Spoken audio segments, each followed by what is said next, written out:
On July 3, 1979, the CIA gave birth to Islamic fundamentalism when President Carter signed a directive for United States intelligence to provide radical Islamic thinking and arms to Afghan fighters before the Soviet Union invaded.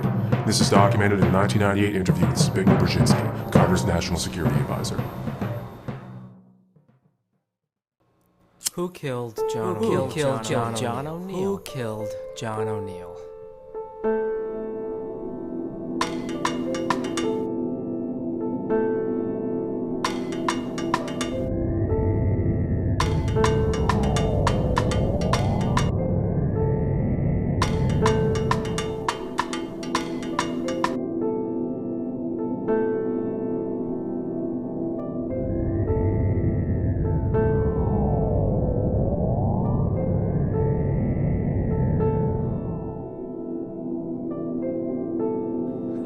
I haven't slept in a month. I don't eat. I don't shower. I don't shave in a month. I don't see anybody. I don't talk. I can't remember the last time I spoke to anyone or even left my. I don't do anything but think. I know. I know they did it. I want to prove it. I have to prove it. What? I have to prove it. I don't know if I should. I must. I have to. Should I? Council on Foreign Relations, Trilateral Commission, Bilderberg Group, the CIA, Kissinger, Brzezinski, everybody's in. Why don't more people know about figure out the puzzle? Why don't they care? The Council on Foreign Relations has controlled the world for 50 years. You can go on their website and read about it. Am I the only person who feels the need to know more? The need to know more? I'm afraid this obsession will be all for naught. I am more afraid of being like everyone else. I am more afraid of being after 9/11. I was like everyone else. I was a flag-waving patriot. I thought Al-Qaeda did it too. I thought we should bomb the Arabs straight back to the fucking Stone Age just like everybody else did. Bomb them straight to hell. Then I read about John O'Neill. Maverick counterterrorism expert in the FBI.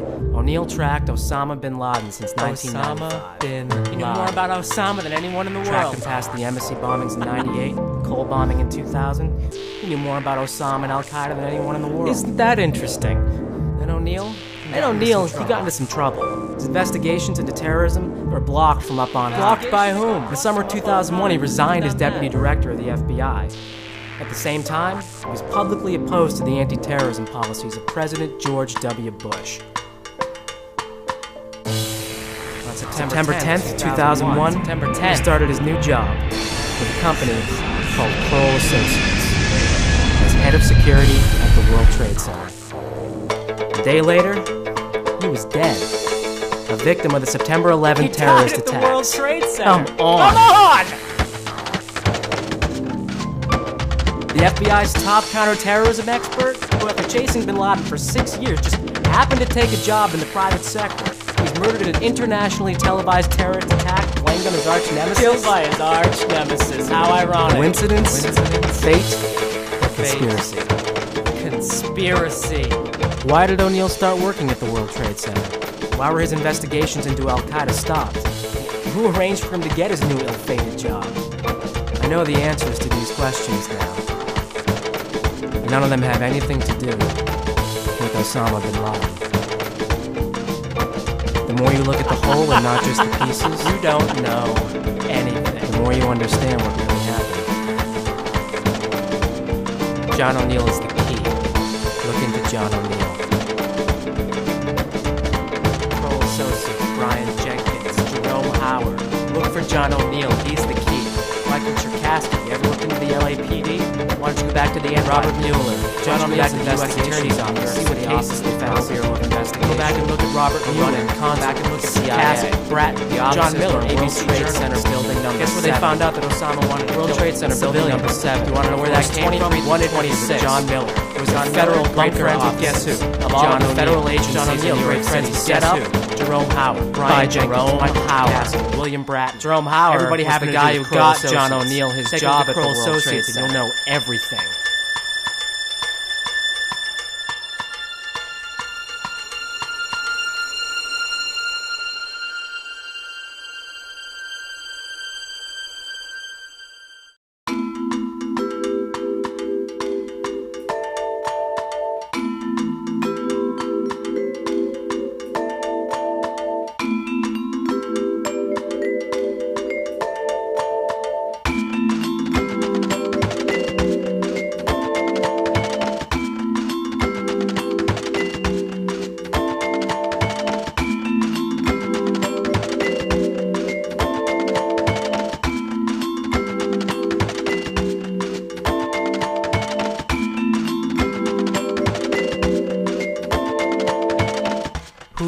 killed John O'Neill?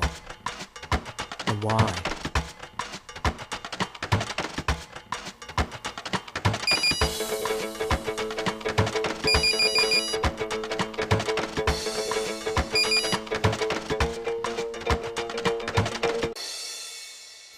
That's a very good question.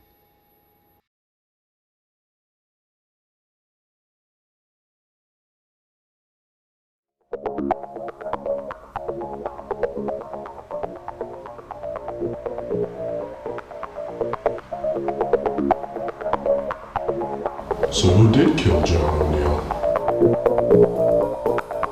To understand what happened to John O'Neill, you have to know what happened on 9/11. I am prepared to listen. Are you sure? I am sure.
The CIA created Islamic fundamentalism in 1979. It was a way to draw the Soviet Union into a war with Afghanistan.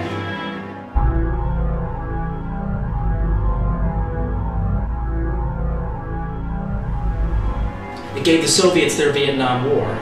It destroyed their economy and dispelled support of communism. It was a smart thing to do, wasn't it?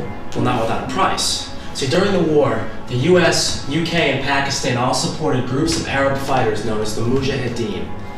Two of the freedom fighters were Ramzi Youssef and Osama bin Laden.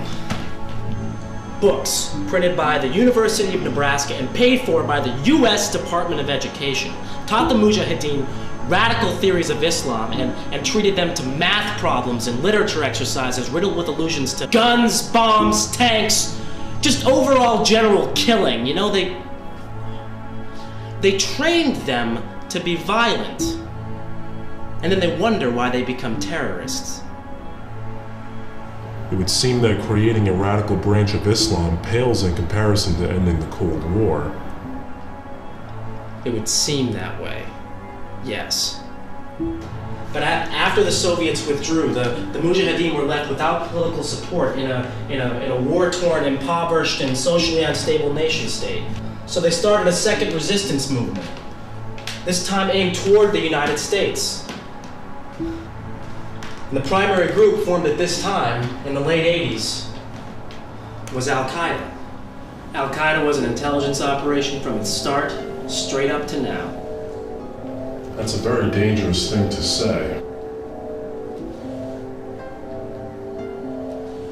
Even though it's true. See, from its inception, Al-Qaeda has been trained, funded, armed, and supported by the Pakistani intelligence agency, the ISI. The ISI, by its own disclosure, is an arm of the American CIA. It's a very ominous association in light of what happened on 9/11. It's not the first time it came back to bite us in the ass. Iran-Contra, the Sandinistas in Nicaragua. I mean, there are plenty of others that haven't been as widely reported as that one. Iran-Contra is not a far cry from the CIA's involvement with Al-Qaeda. You're right. And Iran-Contra channeled money to states already considered terrorist nations like Iran, Iraq, Libya, Lebanon. And as the other half of the handshake, trillions of dollars in illegal narcotics have made their way into this country from the Middle East, the Far East, and Latin America. It shows a pattern of fraud and complicity by the US government to promote instability abroad to further their domestic agenda. And it goes a long way to explain its governance of the ISI and Al-Qaeda. It is frightening how tightly ISI and Al-Qaeda fit together, isn't it? It's more frightening how often the major media typically ignore it. The media seem too busy trying to scare us all into submission. Yeah. By aiding the government and covering up the truth and thereby giving credence to the bogus official story. Where is ISI in the official story? The official story of 9/11 implicates a man named Omar Sheikh Saeed as the paymaster for lead hijacker Mohammed Atta, and a man named Khalid Sheikh Mohammed as the operational mastermind behind the attacks. Both men are well-known ISI agents. How do I know the name Saeed? Well, probably because he's one of the most infamous terrorists known to man. You may know him by another name, too, because he has about a half-dozen aliases.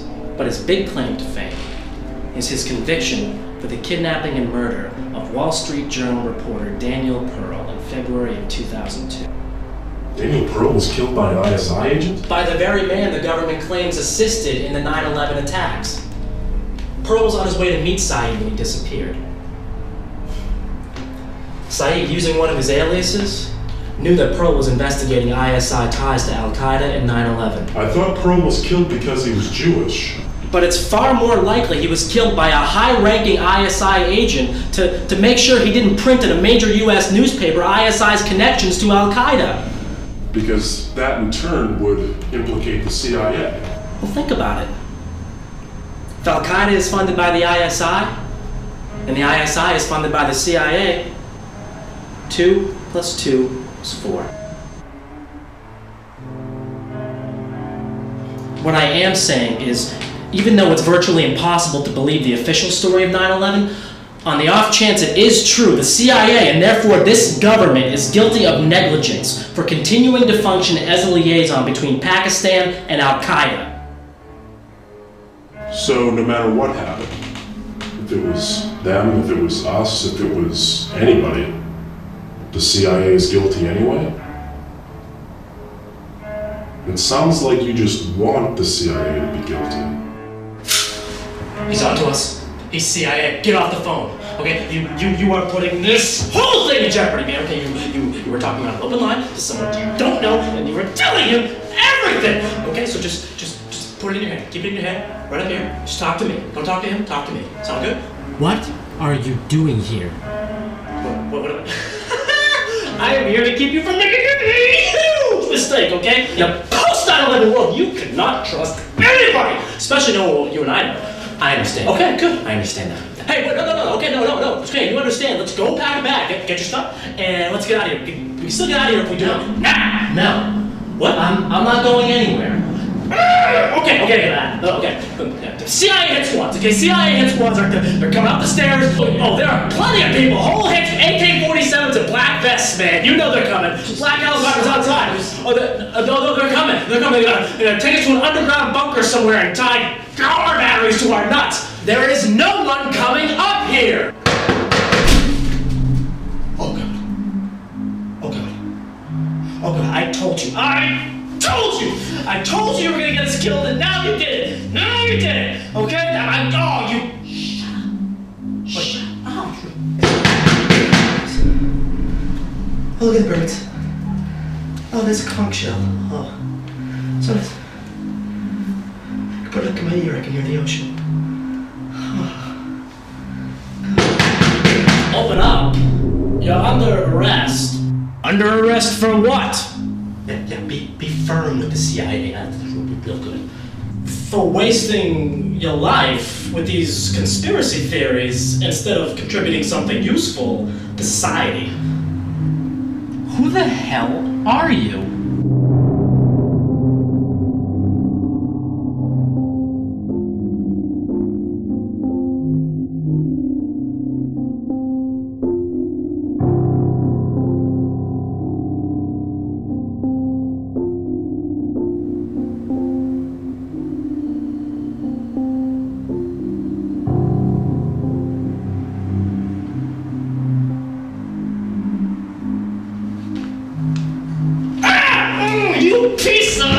I'm the guy that's gonna knock some sense into you two.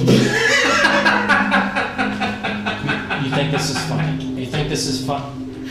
Oh, I swear to God I'm gonna kill you, anybody who looks like you. And you. Ooh, I'm the CIA. Nobody likes this. I'm sorry. This guy so much. I wish that he were dead. Do you see? Do you see? This is what you do. See? This is what you do. Are you proud of yourself? Are you proud of yourself? Well, what's the matter? Now you can't take a joke? I was on the phone. Okay? First, he bothered me, now you're interrupting. It's a good thing I did, too. Keep you from running your mouth over the phone about things you can't prove and have no business even speculating about. What are you talking about? I'm talking about what you've been doing this whole time. He is a traitor. He is not a traitor. Be gone with thee! Hang up that phone. I hate him, but he's right. I'm doing you a favor. All of this, it's a waste of time. We have put everything into this wall, okay? And you've warped your minds into believing you have the truth. We've cast significant doubt on the official version of 9/11. No amount of skepticism is. So then what do you suggest we do? Don't ask advice of this scoundrel here. He's in with them. Them? Answer my question. You know exactly what we should do. Give up. Get washed up. Shower. Shave. Let's go get laid. Let's do what everyone else has done in this country. Let's move on with our lives. You are a stupid, ridiculous little man. Move on, knowing what we know? As usual, you've missed my point, psycho. We only know 3 things about 9/11. 3 planes crashed, 3 buildings collapsed, and damage was done to the Pentagon. Everything else is just wild conjecture, and therefore doesn't matter. That is exactly why further investigation is required. Required by us? Why? Because it is our duty. Your duty, maybe. Not mine. Unless we're all in this together, we will fail. Convince me then.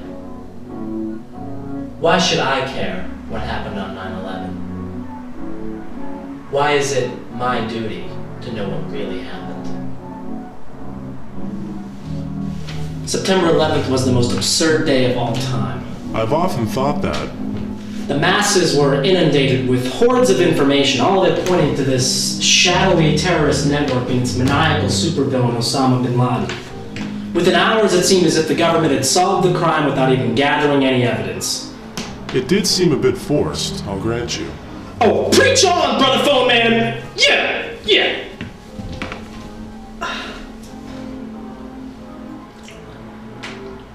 There's so many questions. So few answers.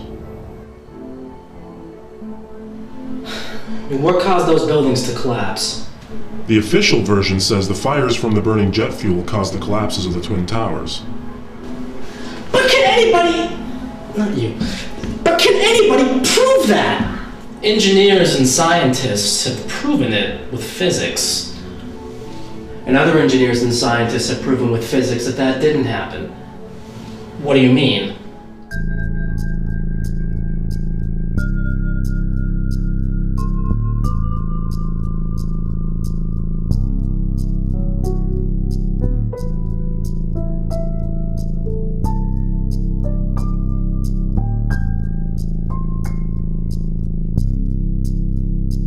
Engineers from MIT, from NJIT, from the American Society of Civil Engineers all say the buildings collapsed from the fire.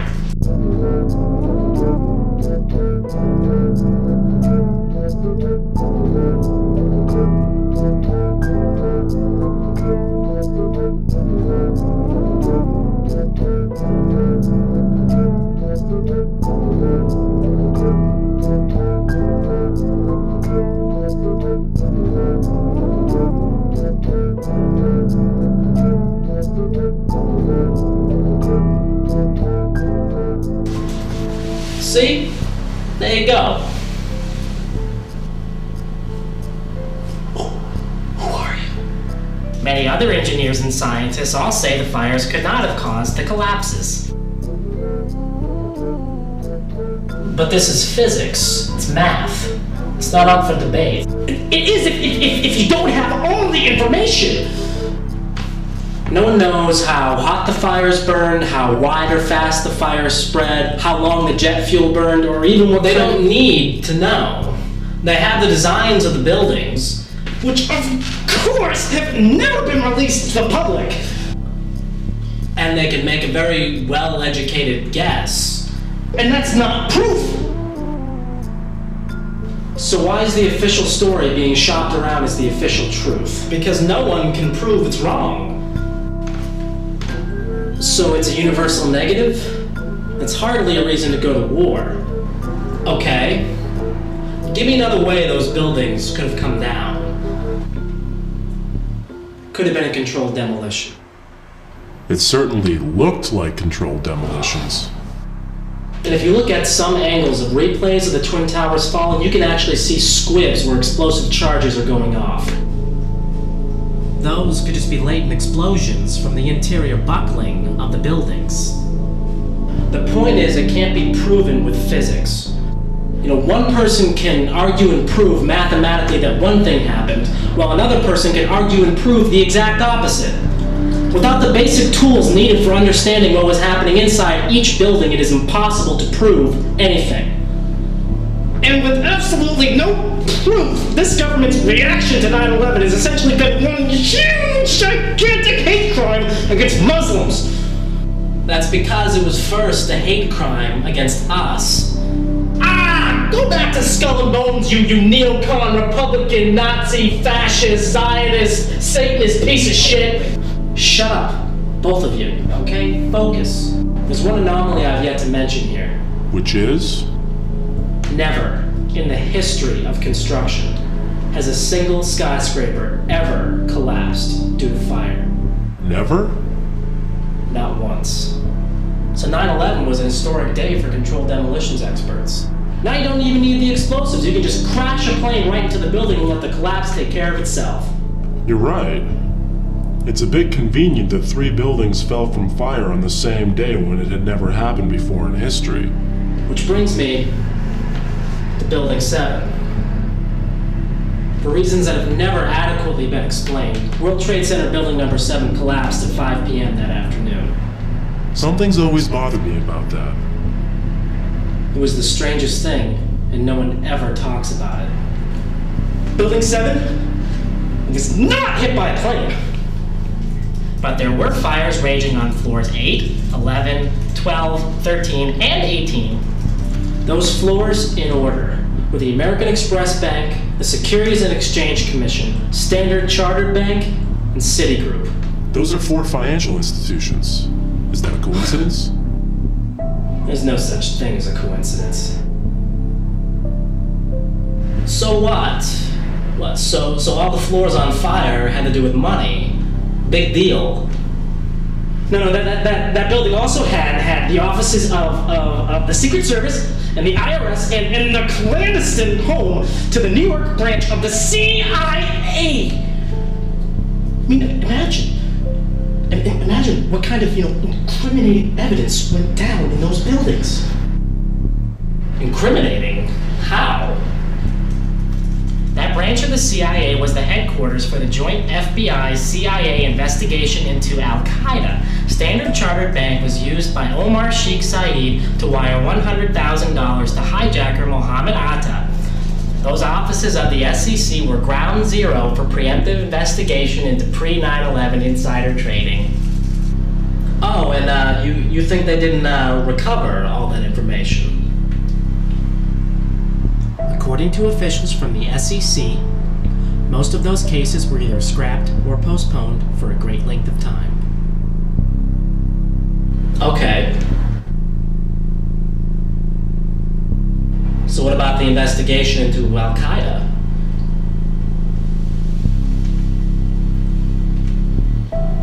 That was being headed by FBI agent John O'Neill. Which brings us back to your original question. Who killed John O'Neill? And why?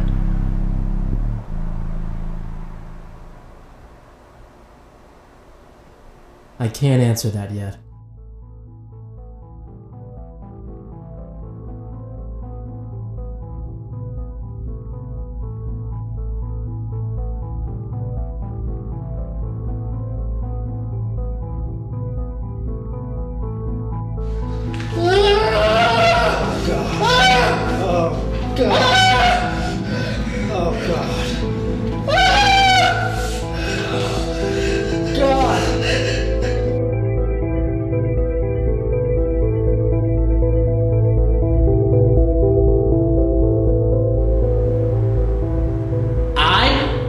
Not let you destroy all of this.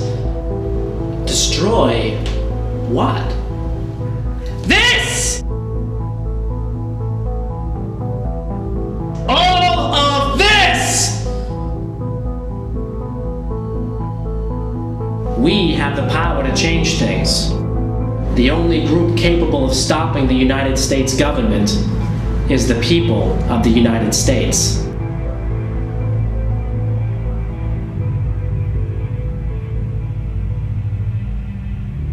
There are several reasons 9/11 was allowed to happen. Allowed to happen by whom? By our government. Why would the United States government allow the 9/11 attacks to occur? It is the oldest trick in the book. You hit your own headquarters, blame it on someone else, and then start a war with the people you framed. Problem, reaction, solution! Problem. Radical Islamic groups have attacked the United States and claim they want to destroy all Western civilization. Reaction! War must be waged against those you have framed, and security must be expanded at home. Solution? No more terrorist attacks. Very informative. I can play along too. I can. Wait, I've got one. Wait. Problem. You're both pissing me off. Reaction? I hate you. Solution? Go fuck yourselves.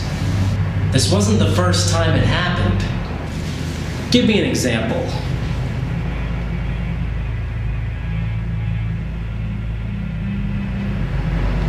February 27, 1933. Just 28 days following Hitler's appointment as Chancellor, the German Parliament building, the Reichstag, mysteriously burns to the ground. A Dutch communist named Marinus van der Lubbe is found at the scene, convicted, and then executed. Because of this, the Nazi Party, trumpeting for a war with the Soviets, gained significant power in the next national election. And at the same time, Hitler scales back civil liberties at home in response to a national emergency. And as of March 24th, 1933, through the law for terminating the suffering of people and nation, Hitler has consolidated total power in Germany. It took just 1 month for the Nazis to gain total control over Germany. And it sounds frighteningly similar to what happened here on 9/11, 68 years later. Except that you can't prove Hitler burned the Reichstag building any more than you can prove the US government planned 9/11. Even if Al-Qaeda did this, our government is still guilty. What are you talking about? Have you been listening? Do you remember when we made this? Then you should remember that Al-Qaeda was supported and funded by the ISI, and the ISI was supported and funded by the CIA. Everything we need to know is on this wall, gentlemen. Don't tell me you forgot what got us into this in the first place.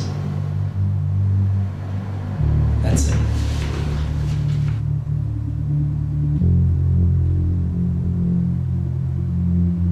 If we are going to do anything, we all have to be clear on every single detail on this wall. Okay? Okay? Okay. Okay. Let's begin. Now, for all intents and purposes, terrorism in this country officially began with the Pan Am 103 crash in 1988. Now, during this time, there have been minor terrorist acts. Small bombings, kidnappings, but not the big stuff, okay? So today, we're only going to discuss when the mother lode arrived on our soil.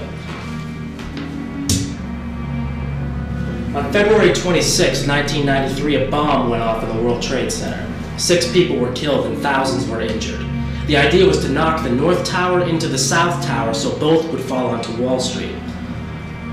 But that date is important. Do you know what that date signifies? It's the second anniversary of the end of the Gulf War. And who was blamed for that attack? Muslim extremists.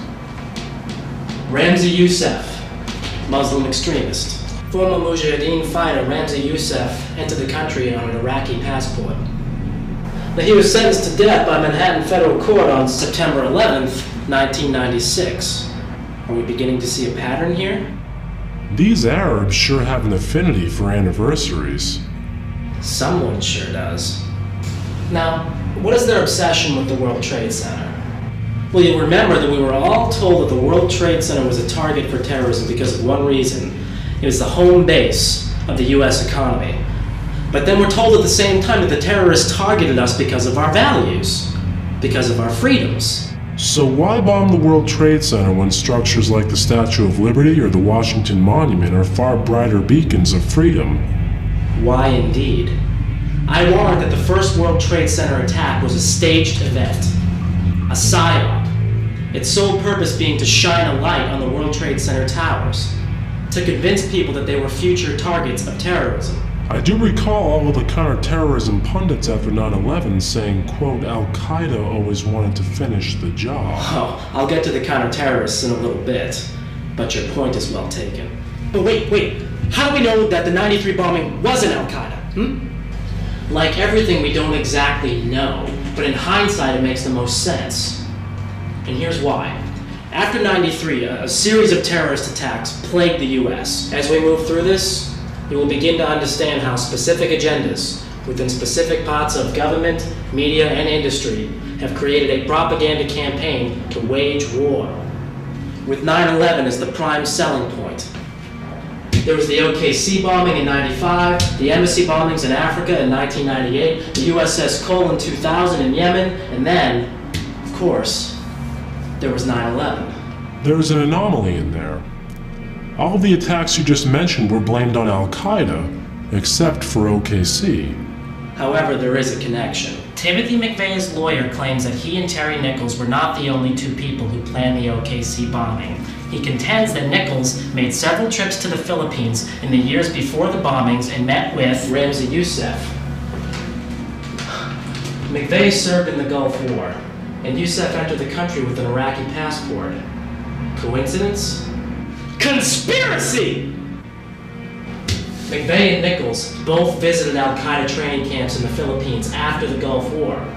Now, at McVeigh's trial, significant evidence came out that either al-Qaeda, Iraqi intelligence, or both assisted in the OKC bombings. And more importantly, hundreds of thousands of documents were withheld by the FBI from McVeigh's attorneys. The director of the FBI at that time was Louis Freeh. Now, no one knows what these documents contain, but they very well could have had evidence that McVeigh, Nichols, and other conspirators planned the OKC bombing. See, that doesn't make any sense. Why wouldn't the government want to blame al-Qaeda for OKC? Because it wasn't 9/11. Neither was the first World Trade Center bombing. You have to realize that the planning for 9/11 was years in advance, maybe even decades. All the terrorist activity leading up to it, they're just little side notes, little warnings of what was to come. So OKC is part of a larger plan. Exactly. All part of the same PSYOP. What's a PSYOP? A PSYOP is a clandestine intelligence operation. Okay, they are used to shift people's perceptions to a predefined agenda. PSYOPs are used in conjunction with more overt actions called military ops. So PSYOPs are conducted by taking an already established belief and then creating something false around that to take advantage of it. So you can see how easily a PSYOP could have been created surrounding 9/11. You begin by teaching Muslims a new version of Islam, full of violence and extremist beliefs. This sets up one part of the PSYOP, the patsies. Then, over the years, you slowly mold the patsies into a fully functioning military operation. Guns, bombs, tanks, the works. Now, the patsies hate you, but they have no idea that you are the one supporting them, because you use an intermediary, someone they believe is on their side. And at the same time, well, you have your thumb on the patsies, right? You filter out information to the public that the patsies are the ones planning the attacks. So when the attacks happen, it is so easy to convince the public the patsies are at fault. But on the flip side, the patsies are doing nothing but talking tough and just committing smaller, less devastating attacks, while you yourself conduct the military op and carry out the more destructive major strikes. So with carefully executed planning and initiatives in place to keep it all secret, you have all the makings for a military intelligence PSYOP on 9/11. And OKC fits in how? Al-Qaeda is not the only enemy in this war on terror. Ever since this country's inception, a much larger, deeper, darker threat has existed against the powers that be. Dissent. Oklahoma City, it shone a light on militia groups and cults that were bent on dismantling the U.S. government, typically through military action. You know, it convinced the public that anyone who wanted to take down the U.S. government was as crazy as Timothy McVeigh. Or Kaczynski. The media rarely offers a favorable view of dissent. Only the people who want to destroy the world are ever covered. So just like the WTO convention, the protests in Seattle in '99, OKC discredited any movement questioning the federal government. Anyone questioning the real motives behind 9/11 would automatically be grouped in with people like McVeigh and Nichols, just by association and without even saying a word. So OKC was blamed on domestic terrorists as a means of stomping down dissent in this country. All in preparation for 9/11. So who was running the PSYOP? Have you ever heard of a company called Kroll Associates? The name sounds familiar. Oh, I guarantee you have seen Kroll on television. They are champions of counterterrorism.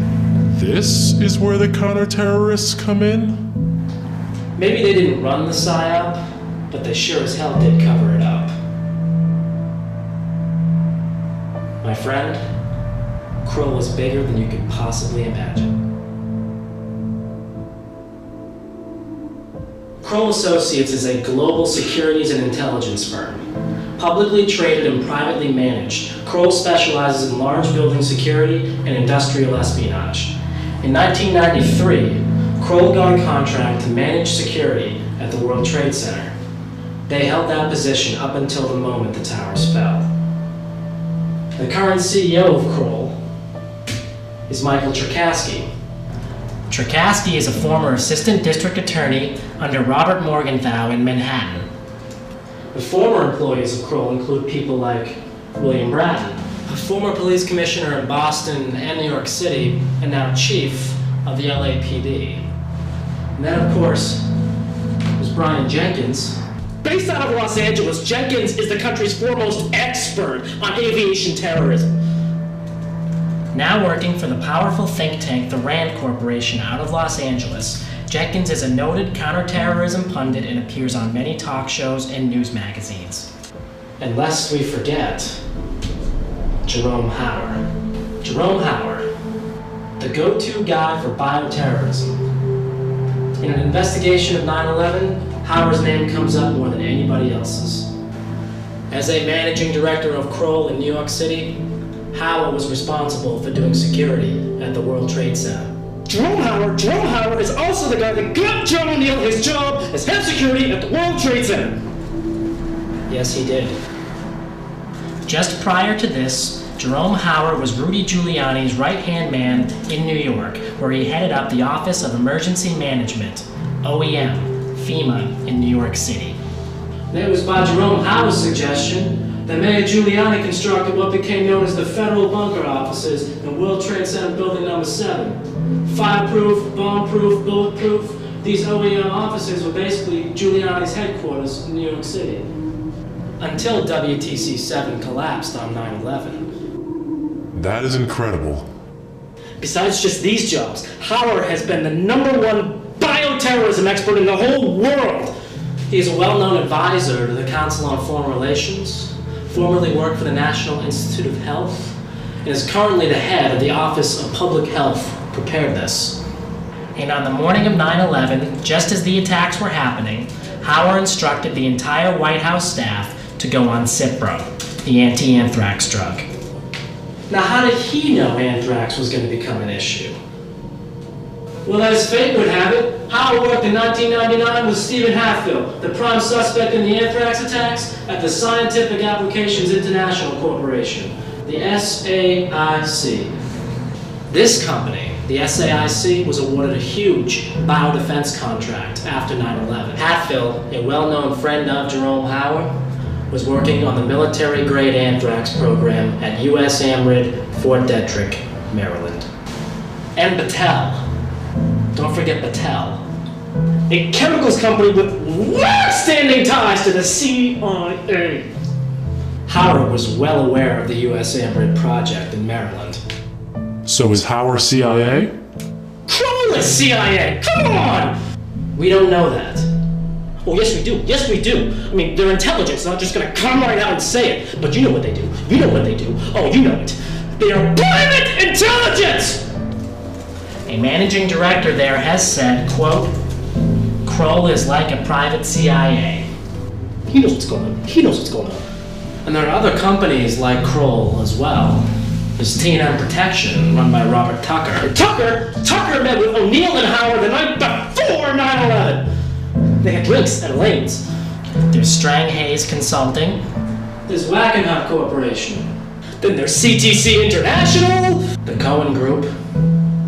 And then there's Strategic, formerly called Securicom. Strategic also had a contract to do security at the World Trade Center. Securicom also had security contracts with Dulles International Airport and United Airlines. And remember, United had 2 planes crash on 9/11. And one of those planes came from Dulles. Now, an interesting note about Securicom is that from 1993 to 2000, one of its principal shareholders was a man by the name of Marvin Bush. Marvin Bush, the president's younger brother. That's an interesting connection.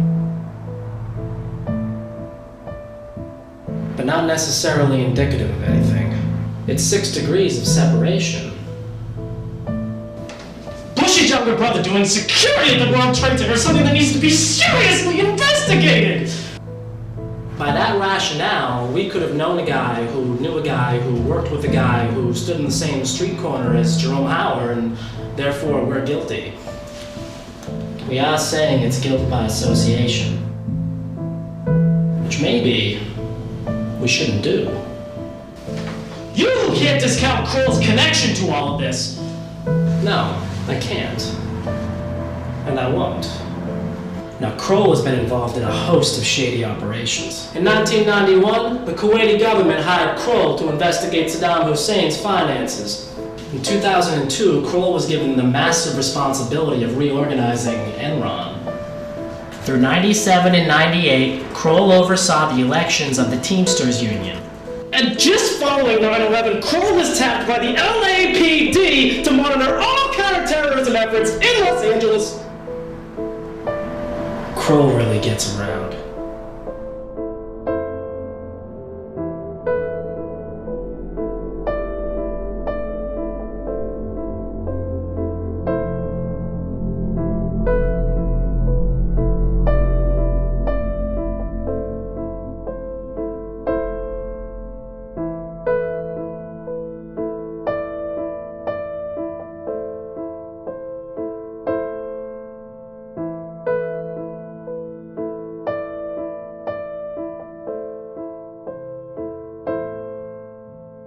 Kroll is tied to the FBI as well. The director of the FBI during Waco and the first World Trade Center bombing was a man by the name of William Sessions. Now, when he left the Bureau, he became a shareholder of Kroll. And the next FBI director was Louis Freeh. And Louis Freeh's top advisor at the Bureau was a guy named James Bucknam. Guess where he works now? He's a managing director of Kroll. Freeh is now a senior vice president at the MBNA Credit Card Corporation. His specific duties include personnel and security. Next to Enron, MBNA was the largest campaign contributor to George W. Bush in 2000. One of Freeh's deputy directors was James K. Kallstrom, with a K. At the time of 9/11, Kallstrom was head of New York State's Office of Public Security. And he also works at MBNA with Louis Freeh. And both Freeh and Kallstrom are well-known friends of Jerome Hauer. Now, it has been rumored that MBNA was one of the companies heavily involved in pre-9/11 insider trading, which would have been investigated by the SEC in New York City, but all those records went down In World Trade Center 7.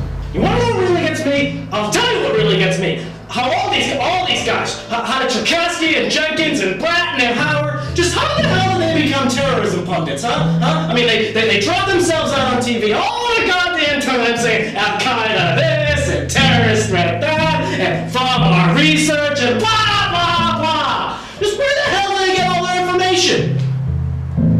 I hate to say it, but he's right. They aren't official law enforcement or intelligence, yet somehow they became the foremost experts on counterterrorism. A lot of them are former law enforcement. But terrorism is one of the most closely guarded fields of all intelligence. Why would you leak information just to a couple of buddies and allow them to trumpet all that information on national television? To build up the propaganda campaign, obviously. To frame up Al-Qaeda before and after the fact. Look, we've all got to understand that a company like Kroll, even though it won't disclose its intelligence ties, is intimately linked to the CIA. But if we're saying that the CIA runs domestic terrorism operations, we are saying Kroll does as well. These people have so much information about terrorism because they're either deeply rooted to intelligence, or they are intelligence, privatized, in order to make their work legal and untouchable by Congress. Oh God, are we saying that the people who run counterterrorism May very well be the terrorists themselves.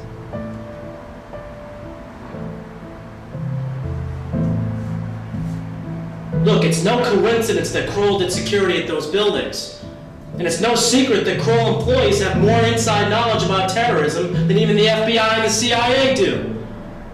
They are inexplicably in a position to get inside information, even from people like John O'Neill. Then they come out and they warn the country, or they tell everybody how the whole terrorist outfit works. They are well-placed operatives working a specific agenda to frame the patsies. And what do they say? To frame someone, you have to know the real details of the crime? Kroll is our suspect number one. No one had more means, motive, or opportunity to commit this attack. You can't be serious. What you're saying is suicide. You do not go out and publicly accuse a company like Kroll Associates of being a publicly traded terrorism company, okay? These people profit from insider knowledge of coming terrorist attacks. They don't disclose their credentials or their contacts. They merely claim they are experts from Kroll, and that's supposed to mean they are trustworthy. We need to stick to what we can prove here. All of this is just blatant speculation and can discredit this entire thing. Unless it's true. This is not how you run an investigation. You do not just dream up a hypothesis and then change the evidence to make it come true. You follow your leads. Which led to Kroll! But not to this wild theory. I'm sure that these counter-terrorists are involved somehow. But there is no proof whatsoever that they took part in any of the attacks or even had any foreknowledge. So does that mean we just forget about it? Move on to the next topic? No. It means we don't get sidetracked. We can't just go flapping our lips about any old theory that we want to. So then how does Kroll get their information? How do these guys, of all people, know information that even our paid law enforcement and intelligence officials don't know? I mean, how does one become a terrorism expert anyway? You already have your answer. Former FBI directors on their board, former biowarfare experts within their infrastructure, members of major think tanks as directors, former U.S. attorneys as executives. This company is filled with people who could have had prior knowledge and just kept their contacts secret. This is a security company, after all. And one of the most important security issues facing the world in the last 20 years has been security from terrorism. That's where they get all their information. That is how they become counterterrorism experts. He has a point. There is clearly something wrong with Kroll, but we can't jump to conclusions. So then where do you think Kroll fits into this whole thing? They're just a group of for-hire thugs. They come in and trump up the charges on whoever needs to be guilty, and then they fade back into the shadows. The only thing I see them being guilty of is misleading the public. And the purpose of that? Maybe you're right. Maybe it is to cover up their crime. Or maybe, and so that people will hire them to secure their buildings. Maybe they take advantage of 9/11 the same way that Bush does. They take advantage of 9/11 for profit. Come on! Cherkasky is their CEO! It's obvious he's dirty! Obvious to us, yes.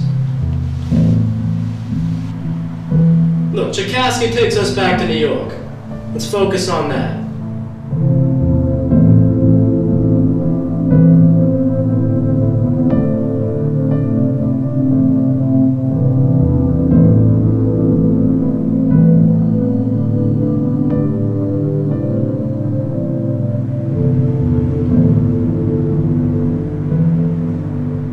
How much do you know about the U.S. Attorney's Office in the Southern District of Manhattan? Not that much, although I'm sure they've been involved with the most high-profile cases in this country's history. Right, and it's time we went through that history. Louis Freeh spent his entire career in law enforcement in New York City before becoming FBI director. And from 1981 to 1991, Free worked as a U.S. attorney in the Southern District of New York City. And Rudy Giuliani worked in that same office from 1983 to 1993, just before he became mayor. And do not forget, don't you dare forget, that Cherkasky, the current CEO of Kroll, okay? The Kroll guy, he was in New York too at the same time. He was doing all the prosecutions too. You know it. Make sure you tell him that. But Noriega, Gotti, and the BCCI have one very special thing in common. What's that? They were all key players in the global drug trade. I figured drugs would make their way into this story. Make their way? My friend, drugs are at its core.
What do you know about the global drug trade? Only what I read in the papers. Then you know nothing. This is covered with even less honesty in the mainstream press than 9/11 is. I've always assumed intelligence was involved. As usual, your assumption would be correct. The war between the Soviets and the Afghans ended in 1979. Meanwhile, the drug trade from Latin America was heating up, with significant assistance from the CIA.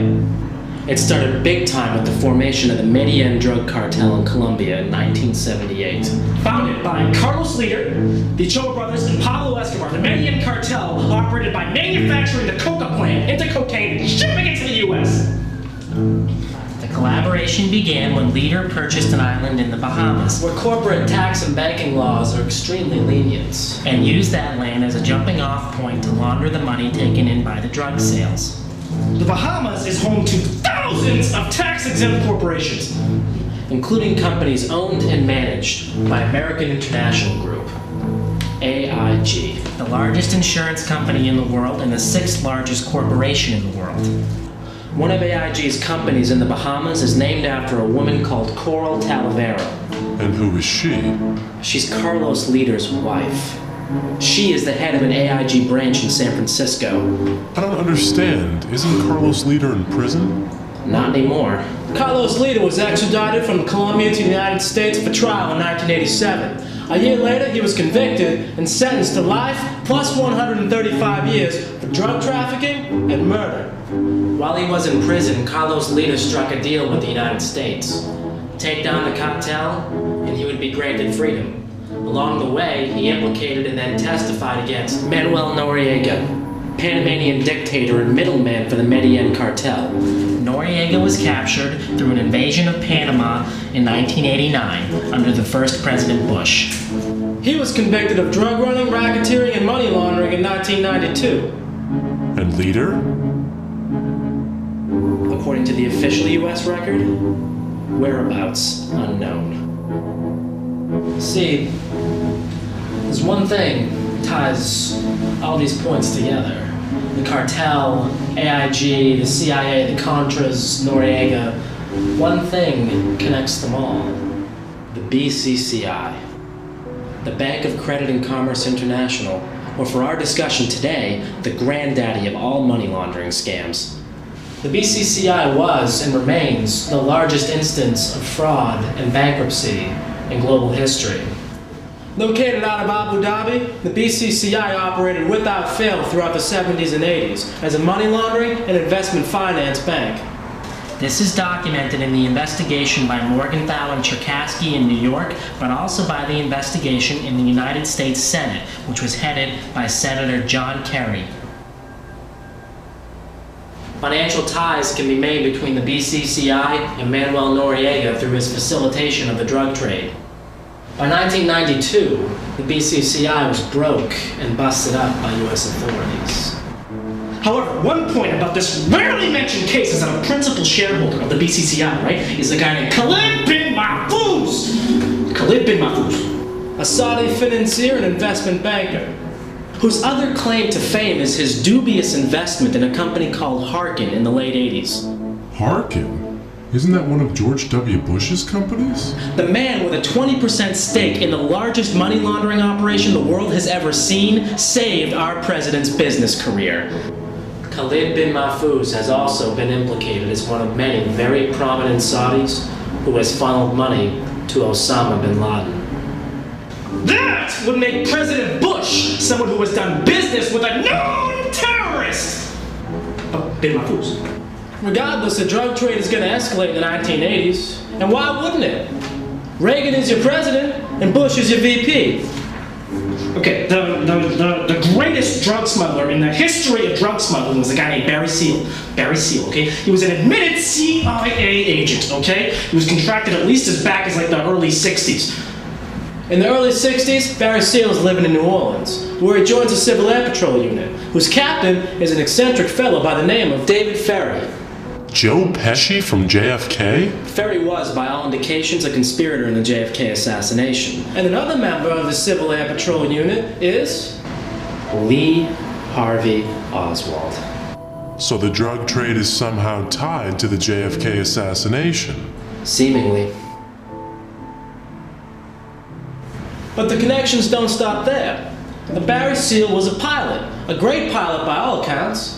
Now everyone assumes that David Ferrie was a getaway pilot for the assassins in Dallas, so it's possible to presume that Barry Seal was one as well. In late 1963, Seal is seen in a picture with Frank Sturgis and Felix Rodriguez. Sturgis was indicted and convicted as one of the 5 Watergate burglars. He testified in court that his handler on that assignment was E. Howard Hunt. Hunt, you'll remember, worked in the Nixon White House. Now, the Rockefeller Commission, investigating illegal acts by the CIA in the 70s, regarded both Hunt and Frank Sturgis as possible conspirators in the JFK assassination. What is Barry Seal doing in a photograph with a possible JFK assassin? But it's the other man in the Seal photograph who has a more ominous distinction. Felix Rodriguez was a Cuban refugee. In the late 50s, he began working with the CIA to recruit more refugees for an invasion of Cuba. This was done under the direction of the CIA agent Ted Shackley. Incidentally, Ted Shackley also worked the Far East drug trade with Richard Secord in the early 50s. Felix Rodriguez also figures into the assassination of Bolivian President Che Guevara in 1967. So where is Barry Seal in all of this? He's in New Orleans until at least 1968, when he takes over for the late David Ferrie as captain of the Civil Air Patrol.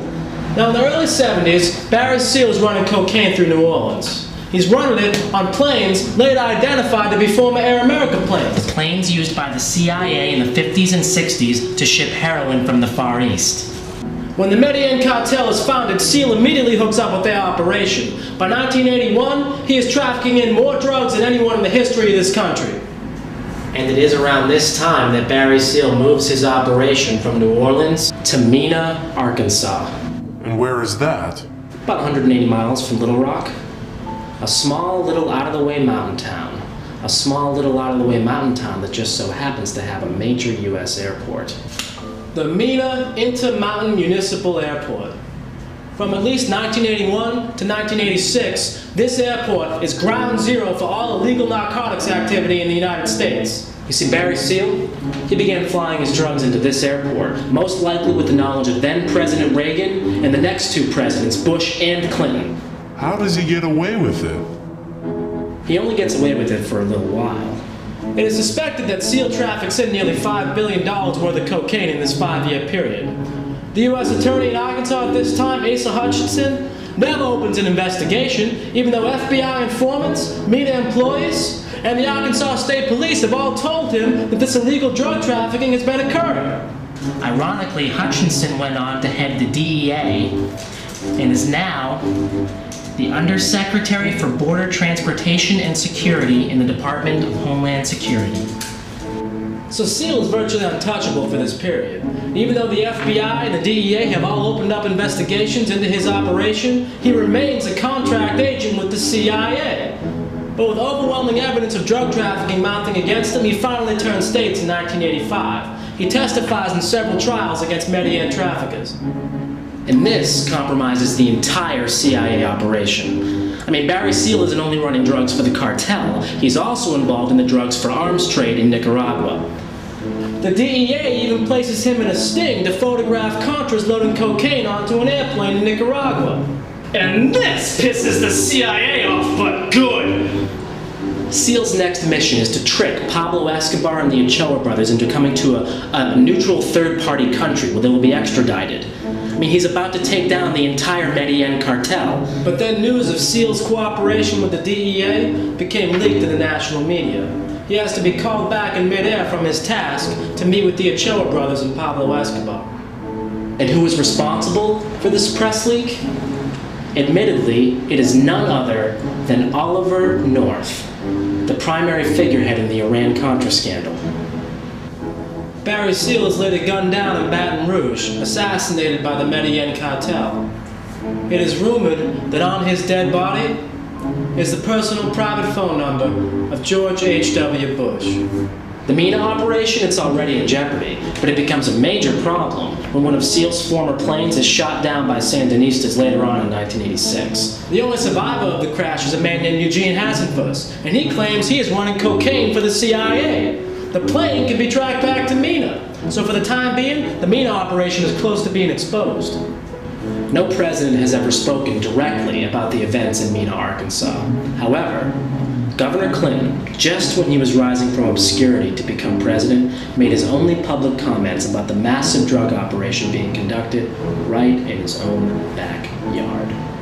In 1991, Clinton referred to the Arkansas State Police investigation of Mena and the drug trafficking thereof as having linkages to the federal government.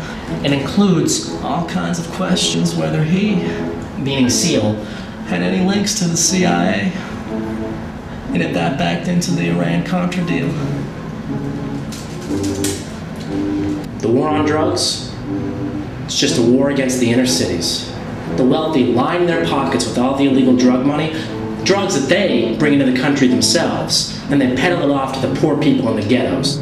In the 1980s, the number of Americans in prisons doubled from 500,000 to 1 million. Most of these convicts are drug offenders. And from 85 to 88 alone, prosecutions for white drug offenders dropped 15%, while it rose 88% for blacks. Even though it is estimated at this time that 80% of all drug users are white. Now, ironically, one of the security companies linked to the CIA, Wackenhut Corporation, owns and maintains its own private prisons here in the U.S. It is another form of government-sponsored terrorism. Poverty, violence, death, these all stem from drug abuse. Think about prohibition.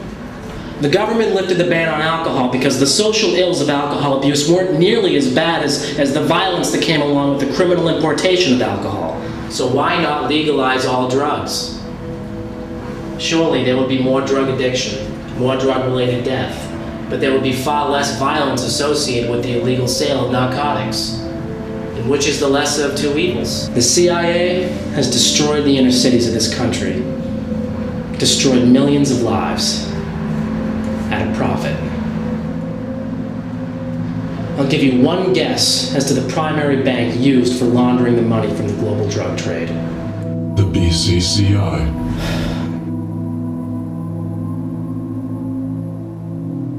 And then there's AIG.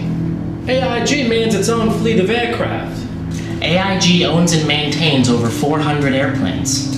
Any number of these planes could be used for the transfer of narcotics. And in 1987, The Arkansas Development Financial Agency collaborated with AIG to found Coral Reinsurance, named after Carlos Leder's wife, the same year Leder was extradited. The formation of this company has never been filed with the SEC.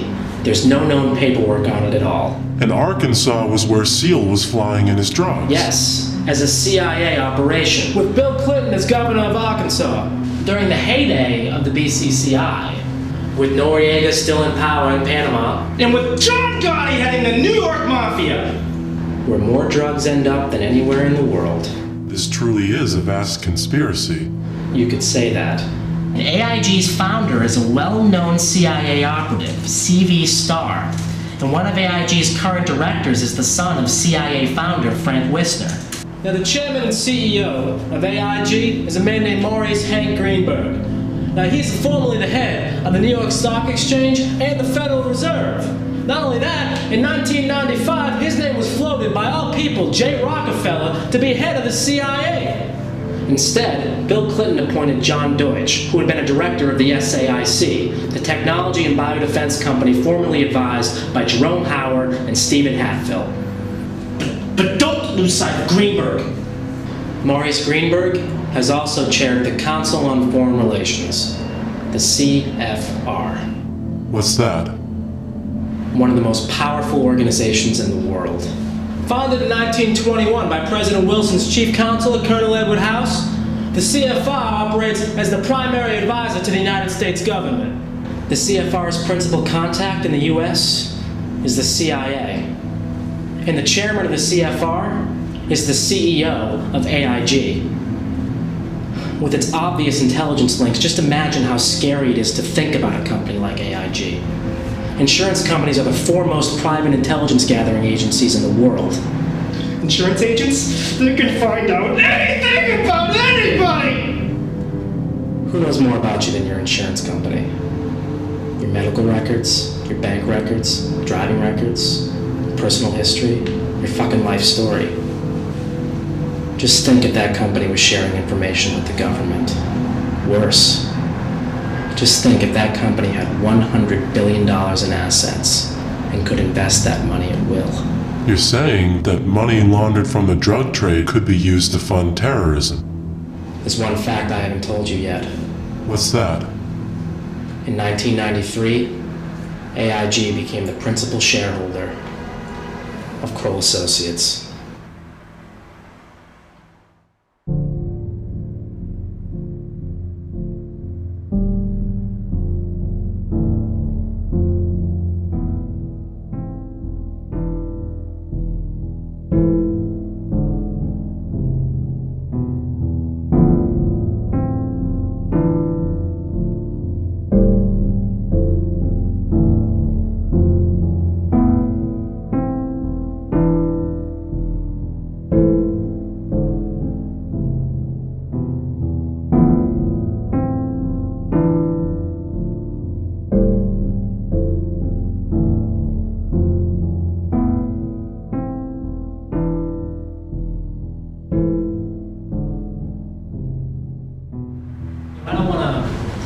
Break up the beauty of our collective silence here, but I don't know about any of you. I got a hard time believing all this crap. All of what? The CIA runs the global drug trade. For what purpose? And what does it have to do with 9/11? 70% of the world's opium is produced in Afghanistan. Think about that for a second. The CIA has run heroin and cocaine for 50 years. They had a military presence in Afghanistan in the 80s, and they created the Mujahideen. And you think all that is related? After the fall of the CIA in the 70s, and with the near disastrous Iran-Contra and MENA exposures, the intelligence community, it had to realize that its facilitation of the drug trade, if revealed to the public, could prove fatal to any and all future endeavors. So, if you're the CIA, you might get a little smarter about it. With MENA, the CIA had no cover story, no backup plan. Instead, the entire operation was nearly outed, and the whole global drug trade almost became public knowledge. You have to move the MENA operation. Well, where do you move it to? To someplace even more out of the way than Mina. And what's more out of the way than a flight school? Wow.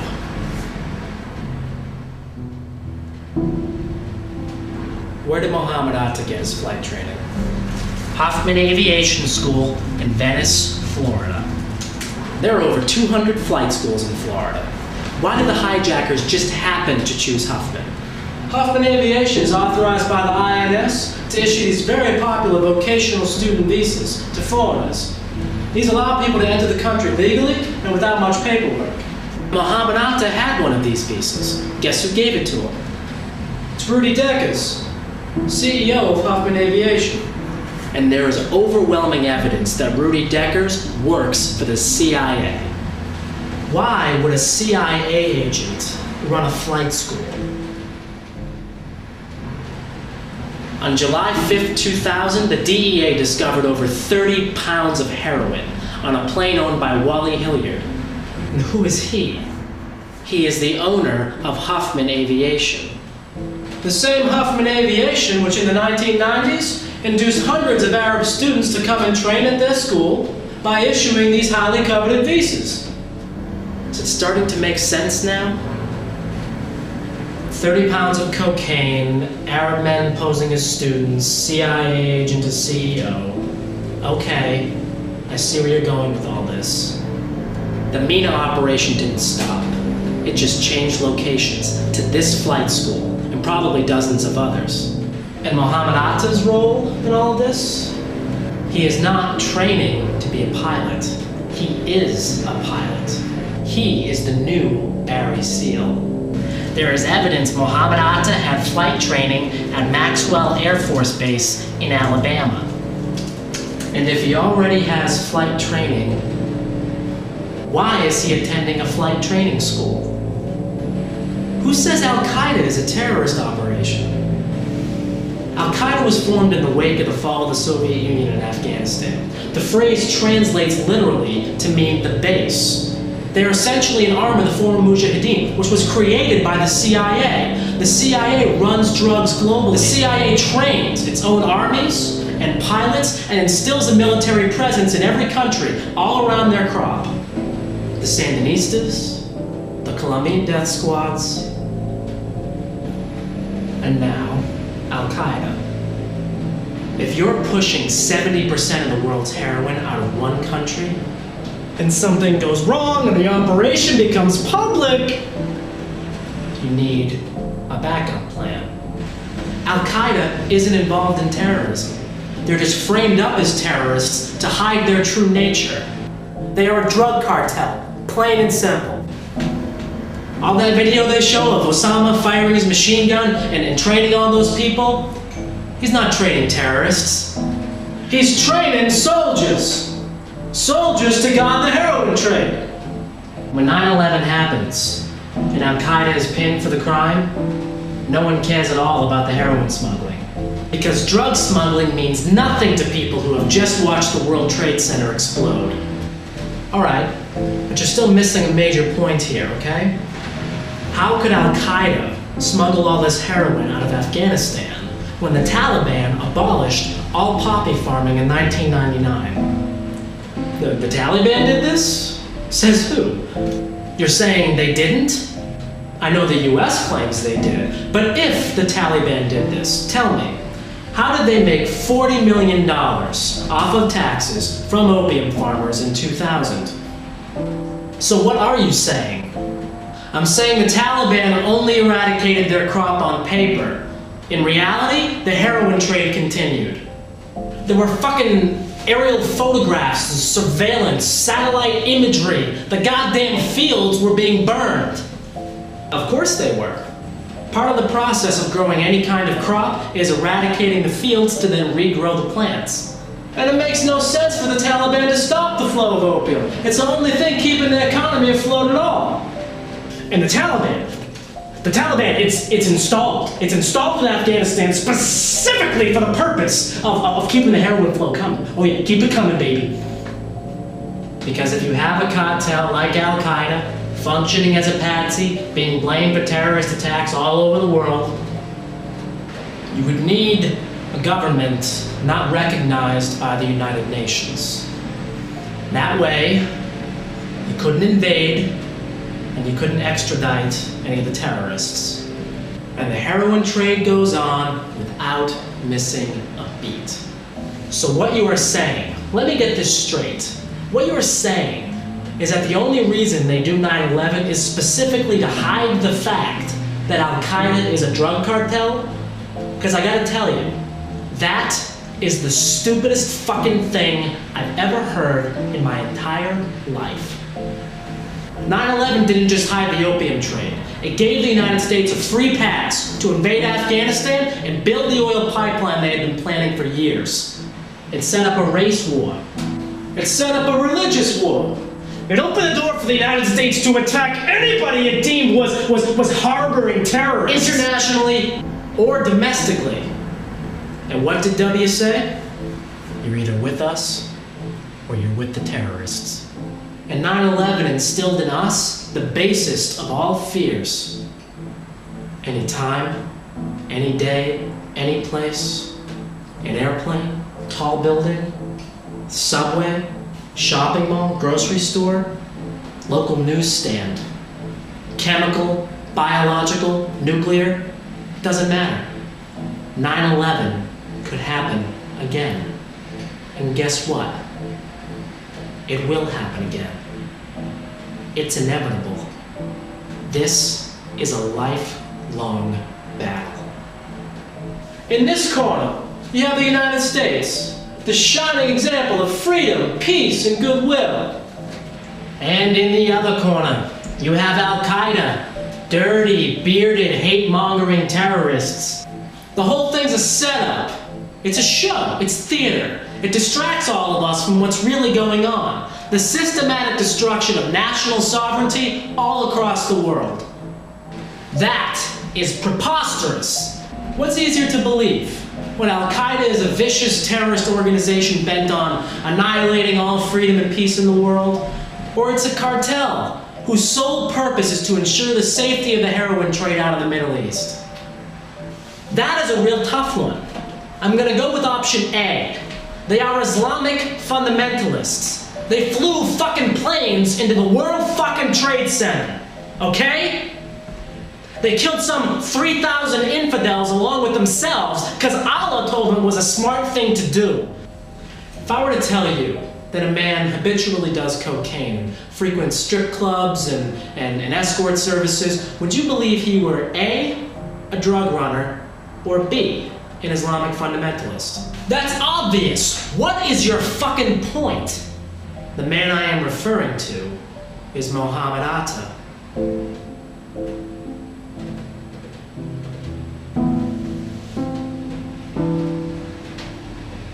Mohammed Atta did cocaine. Mohammed Atta was seen doing cocaine several times before 9/11. And what's more, Atta isn't seen doing this all by himself. Often, Rudy Deckers is with him, the guy who runs the flight school.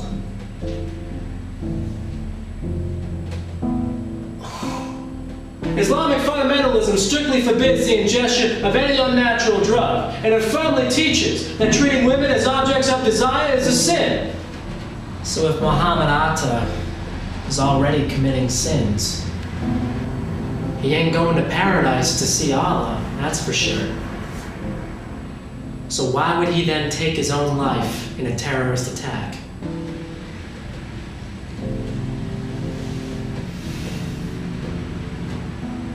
If you can conclude that Mohammed Atta did not fly one of those planes into the World Trade Center, then you must conclude something else happened on 9/11.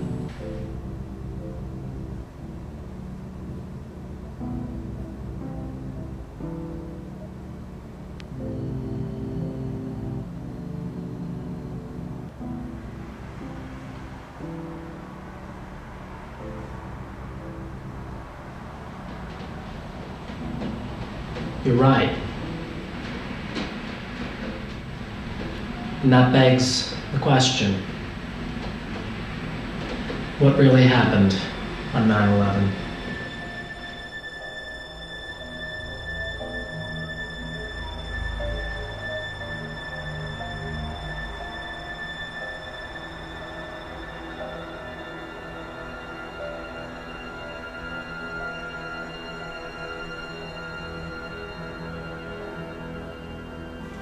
War and drugs are the biggest businesses in the world. They are tools to amass the greatest fear and exercise the mightiest control. Control over the mind. They wave the flag of war, proposing to wield the ultimate power in places afar, using 9/11 as a fucking bargaining chip. Support this war, or you're gonna get attacked again. Bow down on constitutional security measures, otherwise the guy sitting next to you, he might blow you up. Allow us to attack our enemies before they attack us, otherwise all freedom is lost. It's a protection racket. All the government is the mob. And their greatest crime is profiting from acts of war. And everybody's in on it. Defense contractors manufacture weapons for use during war, while supporting and financing political candidates who will go to war. The government that buys weapons from these companies in the event of war. Now, with war crippling to most economies, nations must then borrow money and go into debt. And all that money goes right up to the top of the food chain, to the banks, which is where it came from in the first place. Only now there's a difference. Because the money lent now has an insane amount of interest attached to it, more than most nations can afford to pay off.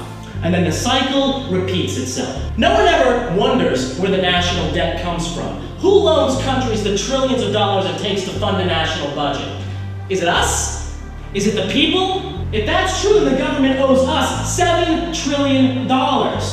It's not us. We didn't give them $7 trillion. There are only 250 billion Federal Reserve notes in circulation. Where the fuck does all this money come from? From banks, from private multinational institutions that can exert immense power from behind the scenes. The kind of clout gained from having every person, state, province, and nation in debt to you.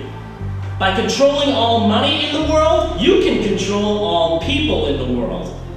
And the more war there is, the more money there is. Boeing, Raytheon, Lockheed Martin, the SAIC, Carlyle Group, the list goes on. Every single one of these companies makes its living off of the misery of others, and to them, it's just business as usual.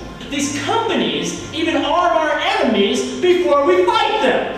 They can even control people with the threat of war, and when a tragedy strikes, when the nation is in mourning, when we are at our most vulnerable state, what do they tell us to do? Shop. They tell us to spend money. Trying to make a quick buck off of grieving people. It's not capitalism. It's not consumerism. It's not even corporatism. You know what it is? It is corporate fundamentalism. All these people know how to do is bring everything to market. The banks, the corporations, the government, the elite. They use poverty to marginalize the rest of the world. The upper 1%. When they tell us there are minorities, blacks, Latinos, Asians, the only minority that counts is the upper 1%. The rest of us are just slaves. Slaves to the dollar, slaves to the elite, slaves to their dogma. And dogma is so powerful because as soon as you believe it, you become afraid of its opposite. It's divide and conquer. Divide and conquer. And they do more than just that. They brainwash us in other ways. Just think back to 9/11. Think back to how confused and helpless we all were. Over and over and over and over, the TV just kept showing the replays. The towers kept falling.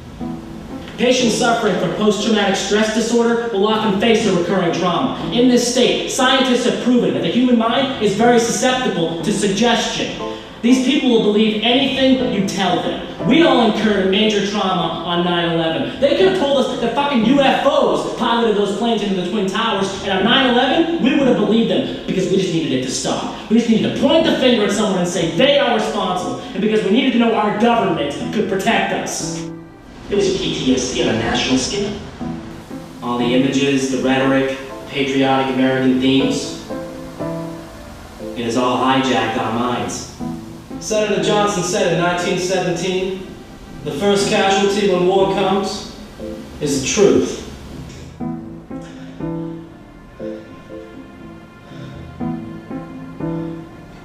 And what are we going to do about that?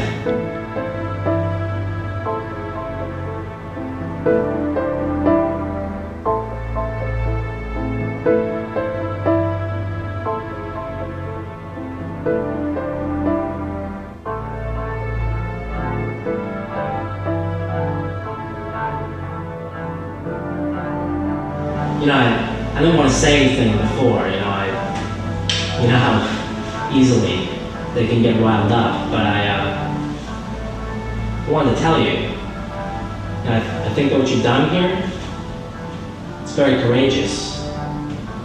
You do, yes, I do. I mean, you've challenged something which has already become official history, and you've done all your research, you've gotten all your facts straight. I mean, you've done something here which could persuade nearly anyone 9/11 was an inside job. But it's not enough.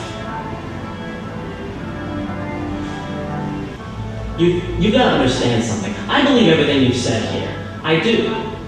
But there's not a damn thing you can do to stop it. You are just one man. You're fighting a machine that has been running almost on autopilot for thousands of years. How did you plan on killing it? People will believe. People want to believe. Doesn't mean they will. We've got to make them believe. But what do you propose to do? And do you plan to revolt?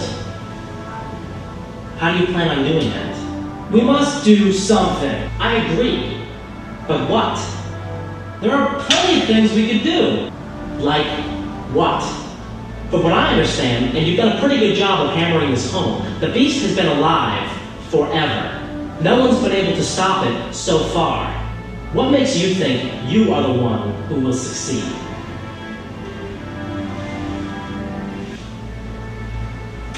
Honestly, what do you suggest? Vote? Vote Democrat? Any Democrat? Don't vote at all? Support a third party? Protest? Well, how? Well, petition the government? Write your congressman? Form an assembly outside the Capitol? Rally the troops? Tell your friends? Support a conspiracy theory? Any conspiracy theory, so long as it proves your point? Well, what then? What do people do? Shout to the heavens? March on Washington? Armed insurrection? To the death? Give me liberty or give me death! You're serious, aren't you? You're willing to die for this. Well, guess what? You might just get your wish. What do you mean? Take a look at yourself. You haven't slept or eaten in months. You're weak, disoriented, exhausted. What the fuck did you think was gonna happen? It was only a matter of time. But for what? You still don't get it. You are going to die. And if you don't do something about that right now, all of this will be for naught.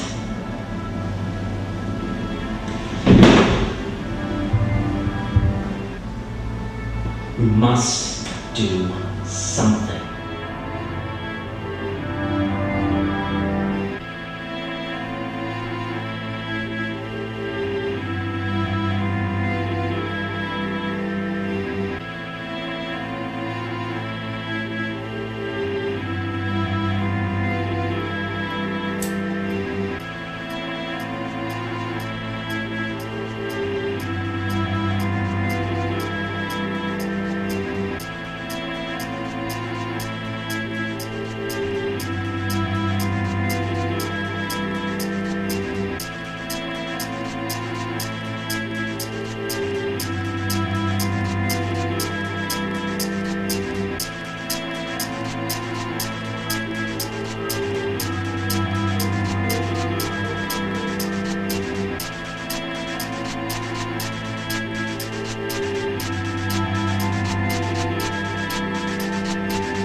So, you really want to know what happened on 9/11?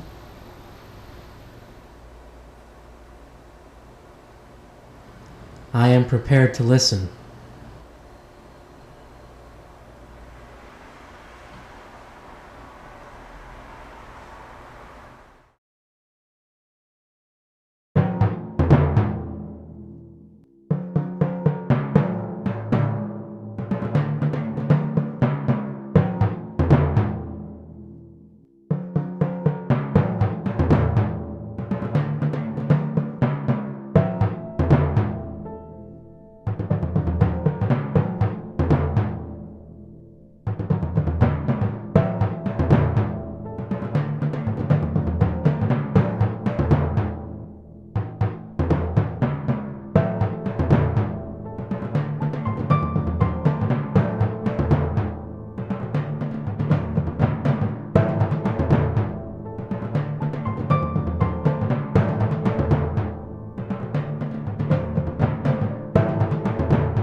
Guns, bombs, tanks, just overall general killing. They're gonna take us to an underground bunker somewhere and tie power batteries to our nuts. Ooh, I'm the CIA. Had any links to the CIA? And if that backed into the Iran-Contra deal? He has a point. He's training soldiers. Soldiers to guard the heroin trade.